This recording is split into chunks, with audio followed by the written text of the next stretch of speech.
This is Friday, January 26, 2024, day 11 of Donald J. Trump's dementia crisis. And let's summarize what we have learned about Trump's campaign strategy since he won in New Hampshire Tuesday night and something went wrong. Unprecedented even for him. Wrong. Really wrong in his brain. He is now running on a campaign to trash the U.S. economy, keep the southern border completely open, and in a personal pledge to expel anybody who supports Nikki Haley or any other Republican candidate from the Republican Party. Oh, and there is a new piece. He is, officially anyway, insisting he does not want the Republican National Committee to pass a resolution to effectively cancel all the remaining GOP primaries and declare him the nominee today, because he's already won a total of 32 whole delegates. Yes, it's Trump Campaign 2024, F you America. This is dementia. I don't think Haley's obstinance was the actual trigger, just the last pressure applied to the very weakened spaghetti strands that held his vestiges of sanity together. It happens that way, especially in the brain. But when the result of a series of events is loser J. Trump insisting he will not accept somebody else's money, something is desperately, desperately wrong with him. Wronger and more dangerous and maybe more imminently disastrous even than usual. Trump could get to the Hannibal Lecter stage of full-body straitjacket and straight pants and cage mask, and I don't think he'd ever actually turn down anybody's money or anybody's endorsement. But there is a desperation taking over here that suggests that the gravity has been completely turned off inside Trump world. This new thing first. A committee member presented a draft of a resolution to the Republican National Committee that would declare Trump the nominee now. No Nevada, no South Carolina, no votes by no Republican voters, no convention, no second thoughts, no backseas if he's convicted, and of course, no refunds. Refunds? Last night, Trump made a big deal out of discouraging this resolution, noting, of course, they have far more votes than necessary to do it, but that for the sake of party unity, like he gives a rat's ass about that, he, quote, should do it the old-fashioned way and finish the process off at the ballot box. Here was the resolution in part, quote, resolved that the Republican National Committee hereby declares President Trump as our presumptive 2024 nominee for the office of President of the United States and from this moment forward moves into full general election mode, welcoming supporters of all candidates as valued members of Team Trump 2024, unquote. But Trump wouldn't want that. He says, forgive me, I know this is an outlandish thing to suggest, but I think he's lying. Especially considering who proposed this. Which Trump lackey put his name to this anti-democratic, anti-American, 19th century style political document of disenfranchisement? Who else but the Zelig of fascism in America for the last quarter century and more? He was part of the Newt Gingrich, Ken Starr destruction of journalism and persecution of President Clinton. He was the president of Citizens United when it and Floyd Abrams succeeded in getting a death sentence for democracy in America out of the Supreme Court. And now he is a Republican National Committeeman from Maryland. David Bossie. David Bossie. The guy who looks like an evil Bob Hoskins. The guy who has twice been exiled from Trump world for trying to skim influence and money and now sees a road back into the inner circle. And remember, this is the Republican Party. In the 90s, it developed a template and then found the man whose utter lack of morals made him the perfect human embodiment of venality. The guy you needed to make this crap work. Look like you're obeying the law. Scream that you are obeying the law. Use the law to destroy the law. And on the way, break every law you can. Ronna McDaniel, still the chair of the RNC after the midterm disaster of 2018, after Trump got his ass kicked in 2020, after the next midterm disaster in 2022, she will do anything to retain that job. She has already insisted Haley should get out, and she could very easily sign on to Bossie's resolution. And make no mistake what Bossie's resolution is designed to be a precedent for. If a bunch of cowering, simpering, amoral twerps on the Republican National Committee can vote to scrap the nominating process when 48 of the 50 states have yet to vote, well, maybe they can also someday soon convince the House of Representatives or the Senate or both to vote to scrap some election, because everybody knows Trump is going to win and everybody wants Trump to serve a third term. It's still a long shot to do it that way. I mean, the Martial Law, Insurrection Act, threat to the nation plot is far more sturdy. But if you don't think the Republicans are not game planning 100 different ways to pretend they are legally ending elections in this country, you must have been in a coma between November 2020 and January 2021. This is one thing for Trump: personal madness, personal lust for power. But for the Republican Party, this is existential. They cannot win a majority in this country. They are losing majorities in purple states. The demographics are fatal for them. And for 30 years, the smart ones have seen this coming, and they have devoted themselves to shrinking the electorate. The only thing they can do to beat the voting is to reduce the number of people who vote. And hell, what better, more economical, quicker way to shrink the electorate could there be than to just eliminate voting? All right, that's the future. Back to the present day. So if the RNC goes along with David Bossie and Ronna McDaniel and ends, voting inside the Republican Party and just declares Trump king, what happens then? Who will stop them? There would seem to be little doubt Nikki Haley could sue the RNC for this. Her response to Trump's threat to blacklist her donors for MAGA was to immediately repost news of his bullying with a link for people to donate to her campaign. If she is willing to go that far, is she also willing to take the official power structure of her own party to court? The point certainly is that it appears that unlike Ramaswamy and Tim Scott and the other hapless urchins who got out just before Trump would have wished them into the cornfield, at some point in the last month, 6 weeks or so, both Haley and Ron DeSantis realized that the fire escape had already closed behind them. And the only way out was to fight Trump and beat Trump. DeSantis started it too late. He got out about half a dozen stunningly insightful jabs at Trump before he got crushed. But Haley might not fold. It is hard to root for her. I have said this before, and it's true. She really is a dope. But maybe only a dope would be able to do what she has already done. She has utterly destabilized an already unstable Trump. She is, after all, the prototype of the person he hates the most in this world. A woman to whom he has lent what he sees as his credibility, a woman he has employed, and most of all, most meaningful to him, somebody to whom he has given money, who has not in turn become his eternal slave, and somebody who has gotten completely under his skin. So we got out there and we did our thing and we said what we had to say. And then Donald Trump got out there and just threw a temper tantrum. He pitched a fit. He was insulting. He was doing what he does. But I know that's what he does when he's insecure. I know that's what he does when he is threatened. And he should feel threatened, without a doubt.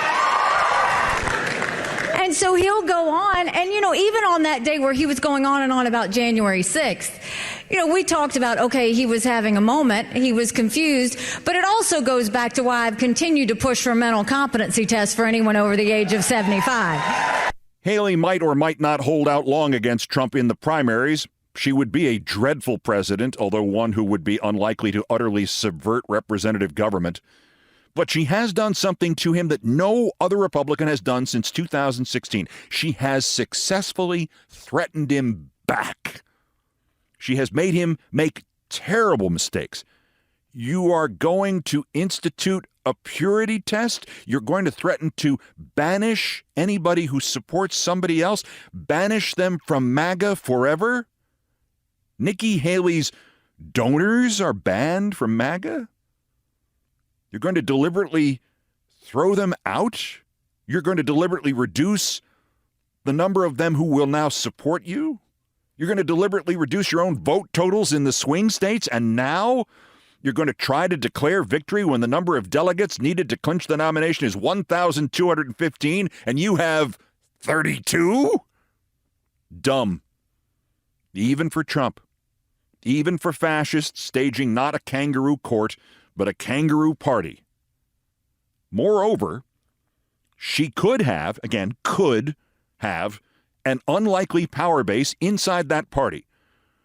Texas Congressman Chip Roy went on Fox last night and aptly described this as a coronation and said he can't understand why Trump would be afraid to go earn it. And he said that his party should not anoint anyone. And I despise Chip Roy, but those are the two words for it, anoint and coronation. And then there are the Republicans in the Senate. That could be Haley's constituency in a fight against Trump inside the GOP, because they are steamed about Trump trying to kill the border deal so he can make things worse there and run on that. Because right or wrong, racist or just stupid, Republican senators actually believe there is a crisis there.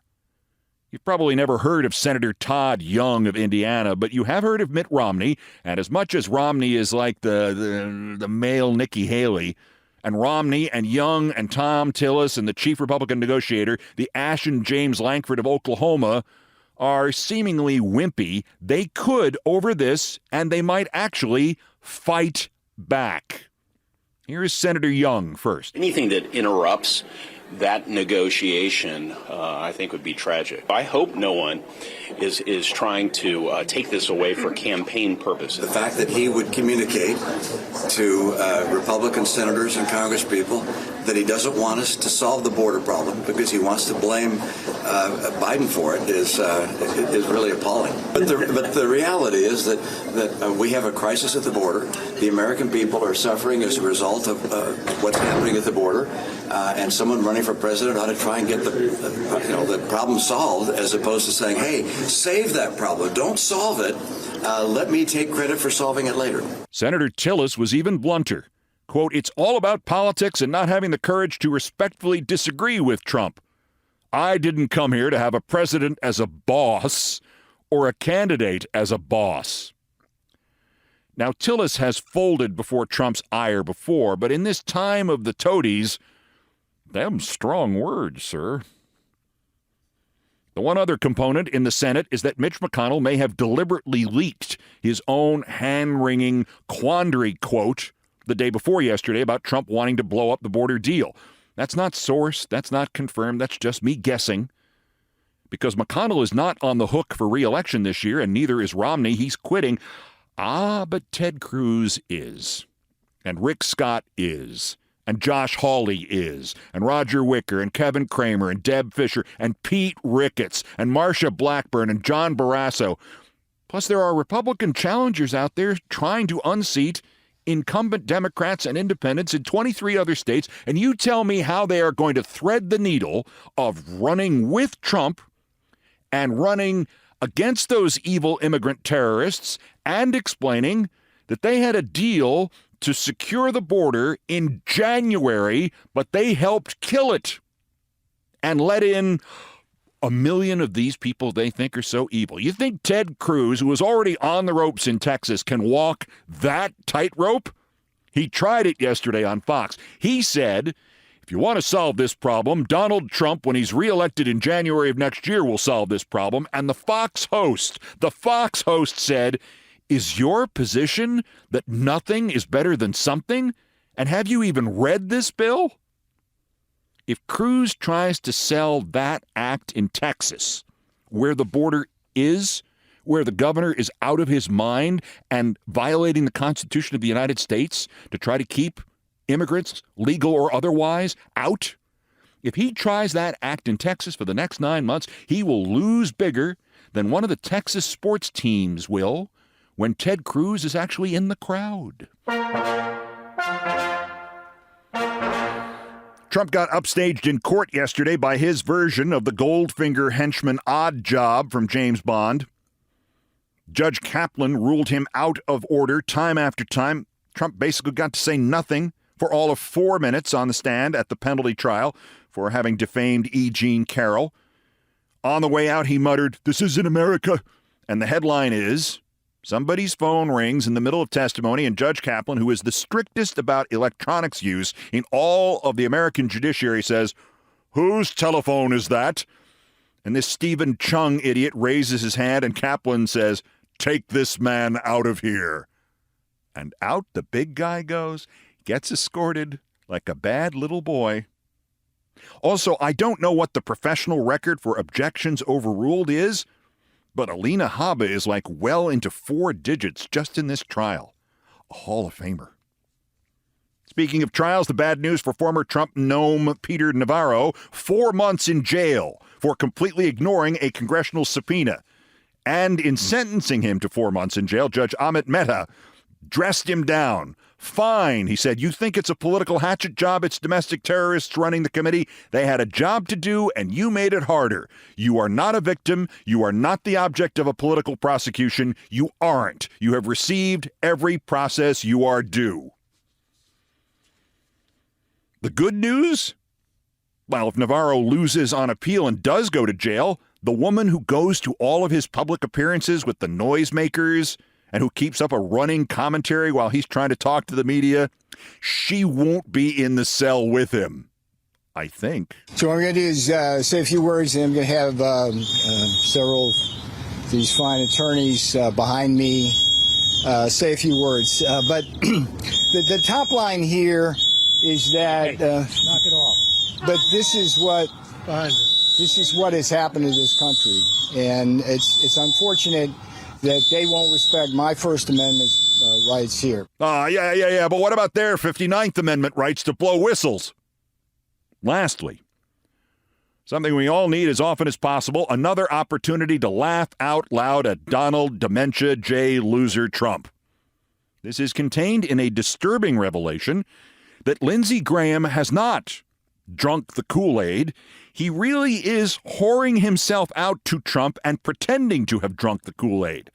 Michael Isikoff has a book coming out next week, Find Me the Votes, and he has revealed a snippet from it from Lindsey Graham's grand jury testimony in the Georgia election subversion case. Quoting Isikoff, quoting Graham to the grand jury, "If you told Trump Martians stole the election, he'd probably believe you."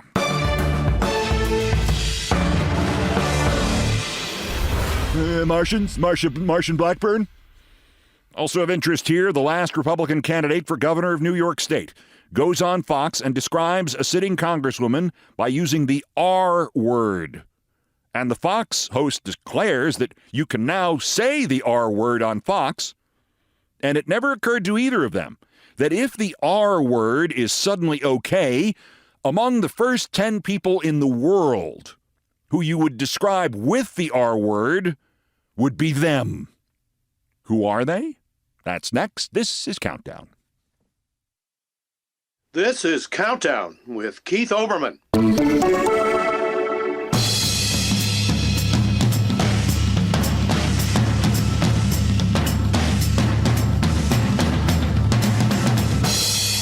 This is Sports Center. Wait, check that. Not anymore. This is Countdown with Keith Olbermann. In sports, Dateline, Baton Rouge, Louisiana. An NFL player has been arrested for illegally using a legal sports betting site. Kayshon Boutte, who played sparingly as a rookie wide receiver for the Patriots last year, has turned himself into police on charges that he used an alias to get around that impregnable age barrier. You must be 21 to gamble. He placed a few bets on sports while he was a player at Louisiana State while he wasn't 21, but just 20, just a few bets. Only about 9,000 sports bets over 13 months, including on at least 17 college football games, including bets on at least 6 of his own team's college football games. There is no indication Boutte bet against LSU or tried to negatively impact his own team's games, but of course that's only part of the problem. If you bet on some of your own team's games, but not all of your own team's games, are you trying as hard in the ones you didn't bet on as you are trying in the ones you did bet on? And even if you are, you've just raised the question. Who could have ever seen this coming when they made sports gambling legal and ran a million commercials for it every day during the games?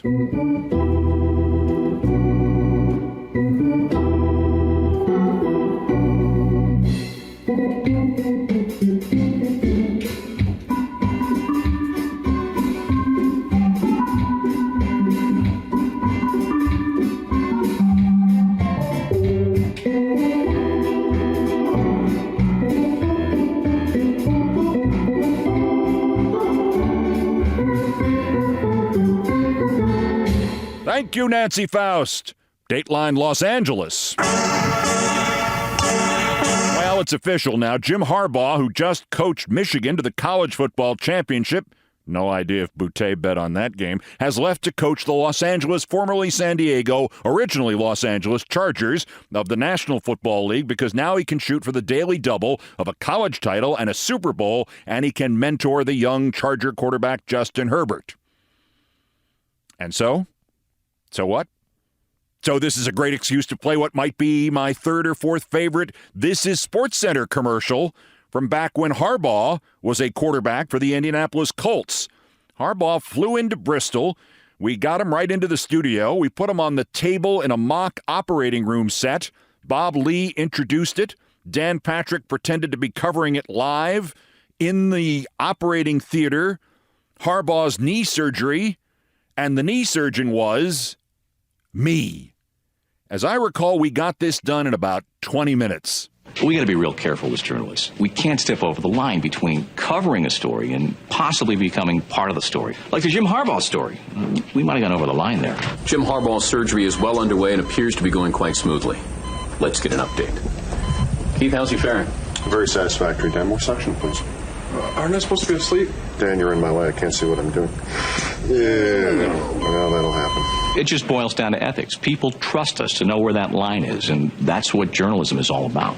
Now, I can't verify this next part, but that day, and in fact every time I've seen him since, and Harbaugh's name and those commercials have come up, Dan Patrick has asked me the same question.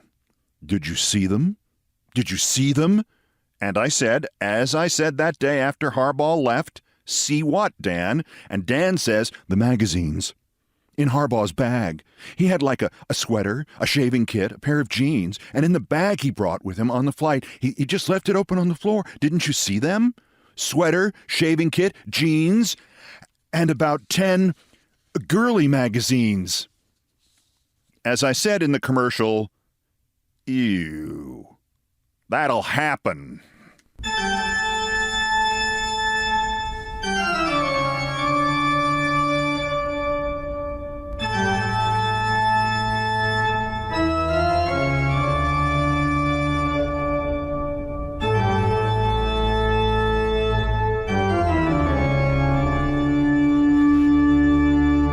Still ahead on Countdown Fridays with Thurber, and the topic of my father came up again yesterday in conversation, and so I instantly thought of his favorite James Thurber story, so I will again see if it becomes your favorite James Thurber story. Of the days when, if they failed, we actually left kids back in the 4th grade for a year or two, or in Thurber's case, with some of his classmates, 20 years, he swears. I went to Sullivant in Fridays with Thurber next. First time for the Daily Roundup of the miscreants, morons, and Dunning-Kruger effect specimens and others who were left back in the fourth grade who constitute today's worst persons in the world. The bronze worse, Senator Josh Hawley, the January 6th speed demon himself. Magnitude 7 Minerals, an aluminum plant in New Madrid, Missouri, is going to lay off nearly its entire staff because you can't smelt when it's so cold. Senator Sprinter took to Twitter X to demand that President Biden prevent this and nationalize Magnitude 7 Minerals. Quote, some billionaire wants to put 500 Missourians out of work and walk away with the profit. Can't happen. President Biden must invoke the Defense Production Act and keep it open. Wait, interfere with private business, Senator Hawley? Tamper with the free market, Senator Hawley? Put social needs ahead of profits? Isn't that socialism? And wasn't it Josh Hawley who in May 2021 went on Fox and said President Biden was guilty of bringing socialism to the United States and socialism this and socialism that? And now Josh Hawley wants to nationalize a private business, what a guy owns himself. Well, shut my mouth and call me Che Guevara. Senator Socialist of Missouri hath spoken. Idiot. The runner-up, Oklahoma Congressman Ralph Norman and CNN host Caitlin Collins share this.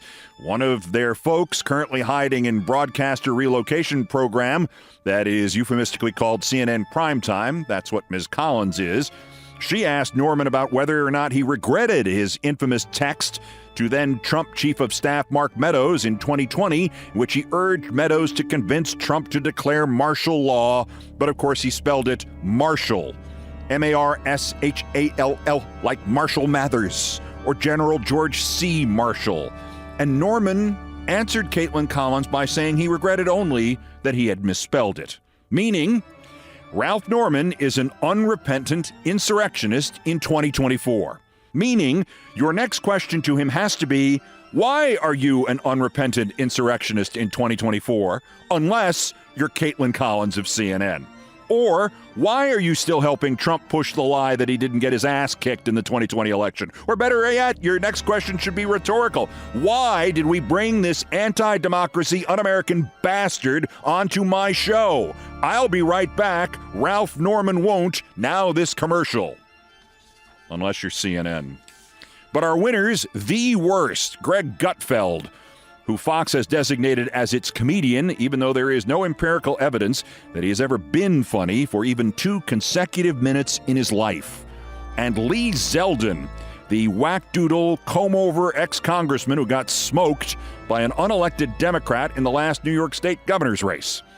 And Gutterfield, and remember that the Z in Zeldin stands for last, and this functionally illiterate ex-boxer Fox puts on, Tyrus, in one of the daily Fox attacks on Representative Alexandria Ocasio-Cortez because she's president or she's 11 senators. I'm not sure why they talk about her all the time. In any event, this time when they talked about them, the 3 of them decided that what is known now as the R word, a very negative epithet for the mentally challenged, that is now okay to say on television. And ex-Congressman Lee Zeldin said it. You're going after me because ... whatever demographic, biographical information she wants to throw out. No, it's because the argument that you're making every day, all the time, is just too often retarded. Yeah. You can say that now. It's okay. You can say that now. Wait, what? You can say that word. Don't play with me. It's one of my favorite words. It's now acceptable. It's now acceptable. I met with the associations, and they said yes. Well, there it is. The R word is now acceptable, saith Greg Gutter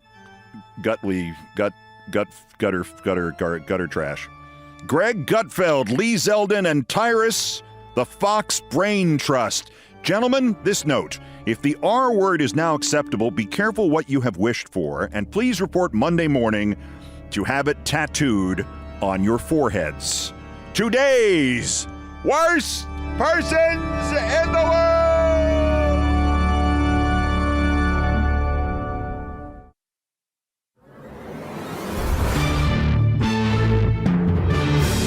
To the number one story on the countdown and Fridays with Thurber, and I don't know when I went to Sullivan. Became my father's favorite Thurber story. I suspect it was in the hospital when I was reading to him in the last 6 months of his life. I know I read it to him at least half a dozen times, the first 5 by his request. The last time, he did not request it. In fact, and this is the most perverse kind of compliment I think any writer has ever received, I read this story to him. It was the last thing that I read to him. In fact, it was the last thing he did on earth was to listen to this story in a state of semi-consciousness. He waited till the end of it. He took one deep, satisfied breath, and he died. I don't recommend this, but I think it does speak to the quality of the writing. I Went to Sullivan by James Thurber. I was reminded the other morning, by what I don't remember, and it doesn't matter, of a crisp September morning last year when I went to the Grand Central to see a little boy of 10 get excitedly on a special coach that was to take him to a boys' school somewhere north of Boston. He had never been away to school before. The coach was squirming with youngsters. You could tell after a while the novitiates, shining and tremulous and a little awed, from the more aloof boys who had been away to school before. But they were very much alike at first glance. There was, for me, in case you thought I was leading up to that, no sharp feeling of old lost years in the tense atmosphere of that coach, because I never went away to a private school when I was a little boy. I went to Sullivan School in Columbus. I thought about it as I walked back to my hotel. Sullivan was an ordinary public school, and yet it was not like any other I have ever known of. In seeking an adjective to describe the Sullivan School of my years, 1900 and 1908, I can only think of tough. Sullivan School was tough. The boys of Sullivan came mostly from the region around Central Market, a poorish district with many families of the laboring class. The school district also included a number of homes of the upper classes because at the turn of the century, 1 or 2 old residential streets still lingered near the shouting and rumbling of the market, reluctant to surrender their fine old houses to the encroaching rabble of commerce and become, as alas they now have, more vulgar business streets. I remember always, first of all, the Sullivan baseball team. Most grammar school baseball teams are made up of boys in the 7th and 8th grades, or they were in my day. But with Sullivan, it was different. Several of its best players were in the 4th grade, known to the teachers of the school as the terrible 4th. In that grade, you first encountered fractions and long division, and many pupils lodged there for years, like logs in a brook. Some of the more able baseball players had been in the 4th grade for 7 or 8 years. Then, too, there were a number of boys who had not been in the class past the normal time, but were nevertheless deep into their teens. They had avoided starting to school by eluding the truant officer until they were ready to go into long pants, but he always got them in the end. 1 or 2 of these 4th graders were 17 or 18 years old, but the dean of the squad was a tall, husky young man of 22 who was in the 5th grade. The teachers of the 3rd and 4th had got tired of having him around as the years rolled along and had pushed him on. His name was Dana Waney, and he had a mustache. Don't ask me why his parents allowed him to stay in school so long. There were many mysteries at Sullivan that were never cleared up. All I know is why he kept on in school and didn't go to work. He liked playing on the baseball team, and he had a pretty easy time in class because the teachers had given up asking him any questions at all years before. The story was that he had answered but one question in the 17 years he had been going to classes at Sullivan, and that was, what is one use of the comma? The commie, said Dana, embarrassedly unsnarling his long legs from beneath a desk much too low for him, is used to shoot marbles with. Commies was our word for those cheap 10% marbles, in case it wasn't yours. The Sullivan School baseball team of 1905 defeated several high school teams in the city and claimed the high school championship of the state, to which title it had, of course, no technical right. I believe the boys could have proved their moral right to the championship, however, if they had been allowed to go out of town and play all the teams they challenged, such as the powerful Dayton and Toledo Nines. But their road season was called off after a terrific fight that occurred during one game at Mount Sterling, or Piqua, or Xenia. I can't remember which. Our first baseman, Dana Waney, crowned the umpire with a bat during an altercation over a called strike, and the fight was on. It took place in the fourth inning, so of course the game was never finished. The battle continued on down into the business section of the town and raged for hours with much destruction of property. But since Sullivan was ahead at the time 17-0, there could have been no doubt as to the outcome. Nobody was killed. All of us boys were sure our team could have beaten Ohio State University that year, but they wouldn't play us. They were scared. Waney was by no means the biggest or toughest guy on the grammar school team. He was merely the oldest, being about a year the senior of Floyd, the center fielder, who could jump 5 feet straight into the air without taking a running start. Nobody knew, not even the Board of Education, which once tried to find out whether Floyd was Floyd's first name or his last name. He apparently only had one. He didn't have any parents, and nobody, including himself, seemed to know where he lived.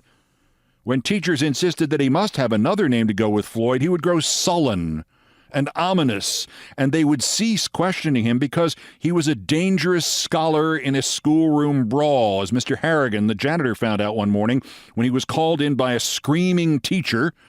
All our teachers were women, to get Floyd under control after she had tried to whip him, and he had begun to take the room apart, beginning with the desks. Floyd broke into small pieces the switch she had used on him.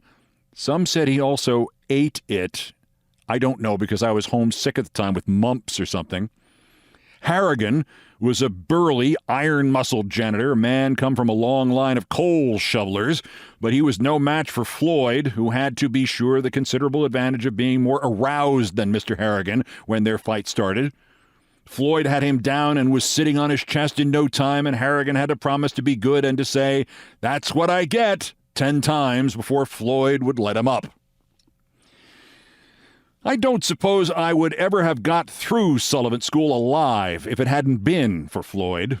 For some reason, he appointed himself my protector, and I needed one. If Floyd was known to be on your side, nobody in the school would dare be after you and chase you home. I was one of the 10 or 15 male pupils in Sullivan School who always, or almost always, knew their lessons. And I believe Floyd admired the mental prowess of a youngster who knew how many continents there were and whether or not the sun was inhabited. Also, one time when it came to be my turn to read to the class, we used to take turns reading American history aloud, I came across the word Duquesne and knew how to pronounce it. That charmed Floyd, who had been slouched in his seat idly following the printed page of his worn and penciled textbook. "How you know that was Duquesne, boy?" he asked me after class. "I don't know," I said. "I just knew it." He looked at me with round eyes. "Boy, that's something," he said. After that, word got around that Floyd would beat the tar out of anybody that messed around with me. I wore glasses from the time I was 8, and I knew my lessons, and both of those things were considered pretty terrible at Sullivan. Floyd had one idiosyncrasy, though. In the early 1900s, long, warm, furry gloves that came almost to your elbows were popular with boys, and Floyd had one of the biggest pairs in school. He wore them the year round. Dick Peterson was an even greater figure on the baseball team and in the school than Floyd was. He had a way in the classroom of blurting out a long, deep, rolling B-I. for no reason at all. Once he licked 3 boys his own size single-handed, really single-handed, for he fought with his right hand and held a mandolin in his left hand all the time. It came out uninjured. Dick and Floyd never met in mortal combat, so nobody ever knew which one could beat, and the scholars were about evenly divided in their opinions. Many a fight started among them after school when the argument came up. I think school never let out at Sullivant without at least one fight starting up, and sometimes there were as many as 5 or 6 raging between the corner of Oak and 6th Streets and the corner of Rich and 4th Streets 4 blocks away. Now and again, virtually the whole school turned out to fight the Catholic boys of the Holy Cross Academy in 5th Street near town for no reason at all. In winter with snowballs and ice balls, in other seasons with fists, brickbats, and clubs. Dick Peterson was always in the van, yelling, singing, B-I-ing, whirling all the way around when he swung with his right, or if he hadn't brought his mandolin, his left, and missed. He made himself the pitcher on the baseball team because he was the captain. He was the captain because everybody else was afraid to challenge his self-election, except Floyd. Floyd was too lazy to pitch, and he didn't care who was captain because he didn't fully comprehend what that meant. On one occasion, when Earl Baddock, a steamfitter's son, had shut out Mound Street School for 6 innings without a hit, Dick took him out of the pitcher's box and went in himself. He was hit hard and the other team scored, but it didn't make much difference because the margin of Sullivant's victory was so great. The team didn't lose a game for 5 years to another grammar school. When Dick Peterson was in the 6th grade, he got into a saloon brawl and was killed. When I go back to Columbus, I always walk past Sullivant School. I have never happened to get there when classes were letting out, so I don't know what the pupils are like now. I am sure there are no more Dick Petersons and no more Floyds, unless Floyd is still going to school there. The play yard is still entirely bare of grass and covered with gravel, and the sycamores still line the curb between the schoolhouse fence and the Oak Street car line. A street car line running past a schoolhouse is a dangerous thing as a rule, but I remember no one being injured while I was attending Sullivant. I do remember, however, one person who came very near being injured. He was a motorman on the Oak Street line. And once when his car stopped at the corner of 6th to let off passengers, he yelled at Chudy Davidson, who played third base on the ball team and was a member of the terrible 4th, to get out of the way. Chudy was 14 years old but huge for his age, and he was standing on the tracks taking a chew of tobacco. "Come on down off of that car and I'll knock your block off," said Chudy in what I can only describe as a Sullivant tone of voice. The motorman waited until Chudy moved slowly off the tracks. Then he went on about his business. I think it was lucky for him that he did. There were boys in those days. I Went to Sullivant by James Thurber.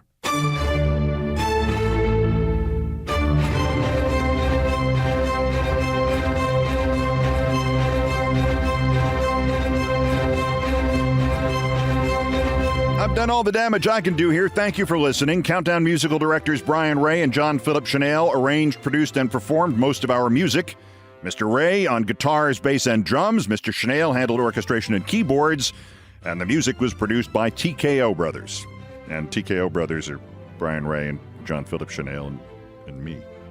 I'm a music producer. Other music, including some of the Beethoven compositions, arranged and performed by the group No Horns Allowed. The sports music is the Olbermann theme from ESPN2, written by Mitch Warren Davis, courtesy of ESPN Inc. By the way, the Thurber story, I Went to Sullivant, a guy has fact-checked that story, and it seems to be that there were students who were in the 4th grade at Sullivant around the turn of the 19th and 20th century who were there for at least 5 years in the 4th grade. There were teenagers in the 4th grade at Sullivant. How much Thurber may have exaggerated reality has not been determined by the historical record. Anywho, our satirical and pithy musical comments are by Nancy Faust, the best baseball stadium organist ever. My announcer today was my friend Howard Feynman, and everything else was pretty much my fault. So that's countdown for this, the 285th day until the 2024 U.S. presidential election and the 1,116th day since Dementia J. Trump's first attempted coup against the democratically elected government of the United States. Use the 14th Amendment, use the Insurrection Act, use the justice system, use the mental health system to stop him from doing it again while we still can. The next scheduled countdown is Tuesday. Bulletins as the news warrants. Till then, I'm Keith Olbermann. Good morning, good afternoon, good night, and good luck.